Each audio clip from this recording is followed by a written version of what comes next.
नमस्कार, मी भीमराव कडाळे पाटील. BKP मराठीमध्ये आपलं सर्वांचं स्वागत. आज नवीन दिवस, नवीन विषय, नवीन दिवसाची नवीन अशी सुरुवात. आज चर्चा घेऊन आलोय म्हणजे बघा, आज पुणे जिल्हा परिषदेच्या अध्यक्षपदाची निवड होणार आहे आणि ती 3 वाजता प्रक्रिया सुरू होणार आहे. ती 5 वाजता संपेल. आता या निवडणुकीमध्ये जिल्हा परिषदेचा अध्यक्ष जवळपास ठरलेला आहे, परंतु त्याच्यात सुद्धा जिल्हा अध्यक्षपदासाठी 2 नावं जाण्याची शक्यता आहे. आता जिल्हा परिषदेचं अध्यक्षपद हे दौंड तालुक्याला जवळपास फायनल झालेलं आहे.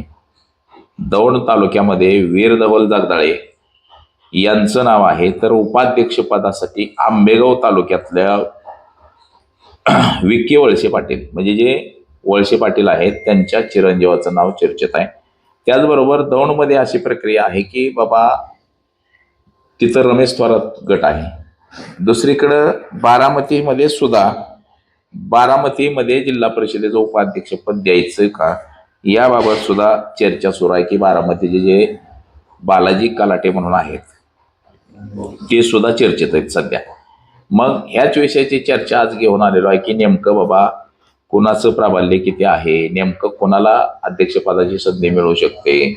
दौंड तालुक्यामध्ये फक्त एकच भारतीय जनता पक्षाचा सदस्य निवडून आलेला आहे. तसंच आंबेगाव तालुक्यामध्ये जे निवडून आले, तसंच इतर तालुका म्हणजे किती किती निवडून आले, तर नेमकं संधी कुणाला मिळेल याच विषयाची आज चर्चा आपण करणार आहोत. आणि त्यानंतर आपण दुपारनं सुद्धा आपला एक व्हिडिओ असणार आहे याच विषयाचा. तर सर्वप्रथम आपण जर चॅनल सबस्क्राईब केला नसेल तर चॅनल सबस्क्राईब करावा ही सर्वांना विनंती. आणि चला चर्चेला सुरुवात करूया. महाराष्ट्र राज्यातल्या 12 जिल्हा परिषदेच्या निवडणुका पार पडल्या, त्यातच पंचायत समितीच्या पडल्या. पंचायत समितीच्या सभापतीची निवड झालेली आहे. आता जिल्हा परिषदेची निवडणूक बाकी आहे. त्यात काल रायगड जिल्हा परिषदेची निवडणूक पार पडली. आता आज पुणे जिल्हा परिषदेची निवडणूक आहे. आता या निवडणुकीमध्ये जिल्हा परिषदेचं अध्यक्षपद मिळवण्यासाठी मात्र जोरदार असे प्रयत्न प्रत्येक जण करत होता. इंदापूर तालुक्यामध्ये सुद्धा 8च्या 8 जिल्हा परिषद सदस्य हे राष्ट्रवादी काँग्रेस पक्षाच्या घड्याळाच्या चिन्हावरती निवडून आलेले आहेत. या ठिकाणी भारतीय जनता पक्षाचा सपशेल असा पराभव झाला. तसंच बारामतीमध्ये सुद्धा घड्याळाच्या चिन्हावर सगळेच्या सगळे उमेदवार निवडून आले. म्हणजे पैकीच्या पैकी आपण ज्याला म्हणतो, इंदापूर, बारामती आणि मावळ या तालुक्यामध्ये पैकीच्या पैकी उमेदवार हे घड्याळावरती निवडून आले जिल्हा परिषदेला. तसंच आता बघा दौंडमध्ये सुद्धा एकंदरीत दौंडमध्ये एकच उमेदवार हा भारतीय जनता पक्षाचा निवडून आला. बाकी सगळे राष्ट्रवादी काँग्रेसचे निवडून आले. आता बघा राहू गट जो आहे त्याच्यामध्ये सागर रघुनाथ शेलार हे निवडून आले होते. आणि खडकी गट जो आहे जे जिल्हा परिषदेच्या अध्यक्षपदाचा दावेदार आहे ते वीरधवल कृष्णधवल जगदाळे हे आलेले आहेत. आणि भारतीय जनता पक्षाचा एकच कुदळे म्हणून अविनाश रमेश कुदळे. आता बोरीपारधी जो गट आहे या ठिकाणी मात्र रमेश थोरात यांचे चिरंजीव तुषार रमेश थोरात हे निवडून आलेले आहेत. आणि बघा दौंड तालुक्यामध्ये जिल्हा परिषदेचं अध्यक्षपद देत असताना एक तर वीरधवल जगदाळे यांचं नाव चर्चेत आहे आणि दुसरं नाव म्हणजे तुषार रमेश थोरात. रमेश थोरातांचा गट हा थोडा नाराज होतोय वीरधवल जगदाळे यांना दिल्यामुळं, तर तुषार थोरात यांना संधी मिळावी असं रमेश थोरात यांचं आग्रही मत आहे. आता त्यातच आंबेगाव तालुक्यामध्ये सुद्धा बघा, आंबेगाव तालुक्याचे नेते दिलीप वळसे पाटील हे कायमस्वरूपी महाराष्ट्र राज्याच्या मंत्रिमंडळामध्ये असतात, परंतु यावेळेस त्यांनी टाळलं. मला तब्येतीच्या कारणास्तव मंत्रिपद नको असं त्यांनी सांगितलं आणि मंत्रिपदासाठी नकार दिला त्यांनी. तर त्यांचं सुद्धा असं मत आहे की त्यांचं जे चिरंजीव आहे विवेक वळसे पाटील यांना गेल्या वेळेस जिल्हा परिषदेचं उपाध्यक्षपद दिलं होतं, तर आता आम्हाला उपाध्यक्षपद नको आहे, अध्यक्षपद हवंय असं सुद्धा त्यांचं मत आहे. मग आता त्यांना अध्यक्षपद दिलं जाईल का हा सुद्धा महत्वाचा. परंतु सर्व अधिकार हे सुनित्रा पवार यांच्याकडे आहेत. परंतु काही झालं तरी दौंडलाच जिल्हा परिषदेचं अध्यक्षपद मिळणार हे मात्र तितकंच सत्य झालेलं आहे. आता शेजारी इंदापूर तालुका आहे. इंदापूर तालुक्याला महाराष्ट्र राज्याचं कृषी मंत्रीपद दिलं गेलेलं आहे आणि कृषी मंत्रीपद दिल्यामुळं इंदापूर तालुक्याला पुन्हा दुसरं खातं दिलं जाणार नाही असं जवळपास एकंदरीत समोर आलेलं आहे. आता हर्षवर्धन पाटील यांनी सुद्धा आपल्या कन्येसाठी फिल्डिंग लावलेली आहे की बाबा माझ्या कन्येला कमीत कमी सभापती पद तरी देण्यात यावं असं हर्षवर्धन पाटील यांचं एकंदरीत मत आहे. म्हणजे बघा इंदापूर तालुक्यामध्ये सुद्धा 8 जिल्हा परिषद सदस्य हे राष्ट्रवादी काँग्रेसच्या घड्याळावरती निवडून आलेले आहेत. त्यात राष्ट्रवादी काँग्रेसकडूनच दत्तात्रय भरणे हे आमदार बी आहेत आणि मंत्री सुद्धा आहेत.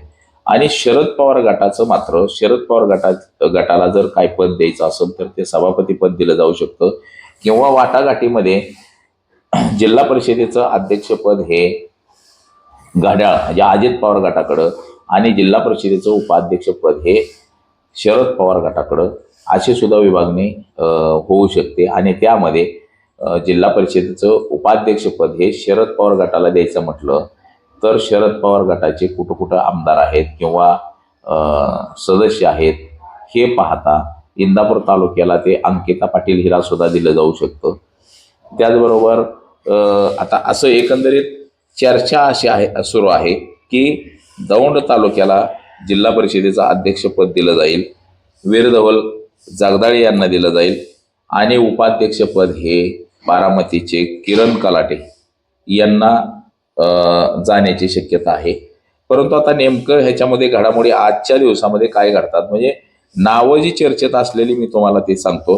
नावं चर्चेत म्हणजे एक तर तुषार रमेश थोरात, दुसरं नाव वीरधवल जगदाळे आणि तिसरं नाव म्हणजे विवेक वळसे पाटील. अशी अध्यक्षपदासाठी ही 3 नावं चर्चेत आहे. या 3 नावांपैकी एका नावाबाबत शिफारस होऊ शकते आणि ती 3 वाजता उमेदवारी अर्ज म्हणजे जिल्हा परिषद अध्यक्षपदासाठी अर्ज भरण्याची 3 वाजता मुदत आहे. 3 ते 4 पर्यंत.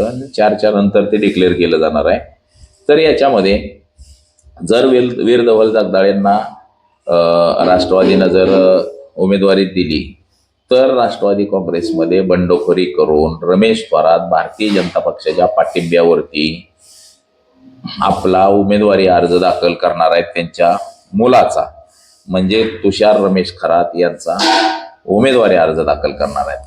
आणि त्यामुळं मग याच्यामध्ये मोठी बंडखोरी सुद्धा होऊ शकते. म्हणजे एकतर वीरधवल जगदाळे यांना अध्यक्ष करायचंय किंवा विवेक वळसे पाटील म्हणजे विवेक वळसे पाटील यांना अध्यक्ष केलं जाऊ शकतं. या दोघांच्या वादामध्ये जर रमेश थोरात आणि वीरधवल जगदाळे यांचं जर नाही मिटलं आता नेमकं कुणाला द्यायचं. आता हे अध्यक्षपद सुद्धा काय 5 वर्षासाठी नाही, ते 2.5 वर्षासाठीच आहे.